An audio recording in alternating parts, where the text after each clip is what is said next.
Morning বন্ধুরা, আমার ব্লগে তোমাদের আরও একবার স্বাগত। আজ ছিল আমার একটা ডান্স ভিডিও শ্যুট, আগমনী ডান্স ভিডিও শ্যুট। মহালয়া তো চলেই এলো, তাই আমিও ভাবলাম একটা ভিডিও করব। তো এখন বাজে ভোর 4:19, এখনও অন্ধকার পুরো বাইরেটা। দেন আমি ফ্রেশ হয়ে মেকআপ করতে বসলাম। তো আমি ঘরের আলো জ্বালাইনি, আমার ঘরটা অন্ধকার লাগছে দেখতে, তাই জন্য। কারণ মা বাপিও ঘুমোচ্ছিল, তো যদি আমি আলো জ্বালিয়ে করতাম ঘুমের অসুবিধা হতো তাদের। তো আমি অন্য একটা ফোনে ফ্ল্যাশ লাইট সামনে রেখে আয়নার সামনে মেকআপটা করছিলাম। হ্যাঁ, ডান্সারদের এরকম একটু একটু কষ্ট করতে হয়, নাহলে কেষ্ট পাওয়া যায় না। শুনেছি কষ্ট করলে নাকি কেষ্ট মেলে।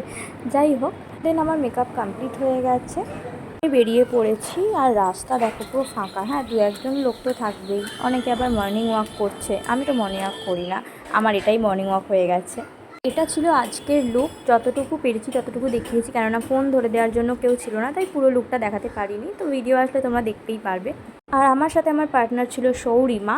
তো ওর সাথে দেখা হয়ে গেছে, ওর সাথে আমরা হাঁটতে হাঁটতে লোকেশানের দিকে যাচ্ছিলাম। কেননা সকালবেলা একটা টোটো অটো কিচ্ছু পাইনি আমাদের বাড়ির ওখান থেকে, মানে কিছুই পাওয়া যায় না সকালবেলা। তো আমরা লোকেশানে পৌঁছে গেছি। আমাদের লোকেশান ছিল উত্তরপাড়া। আমাদের পৌঁছতে পৌঁছতে প্রায় 7টা বেজে গিয়েছিল, আর ততক্ষণে অনেকটাই রোদ চলে এসেছিলো।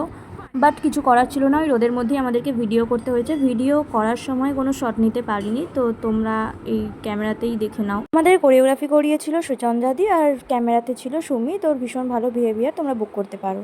দেখো, বাড়ি ফেরার পর এই অবস্থা হয়েছে আমার মুখের, ঘেমে স্নান হয়ে গেছি। তো চলো, দেখা হচ্ছে নেক্সট ব্লগে। বাই।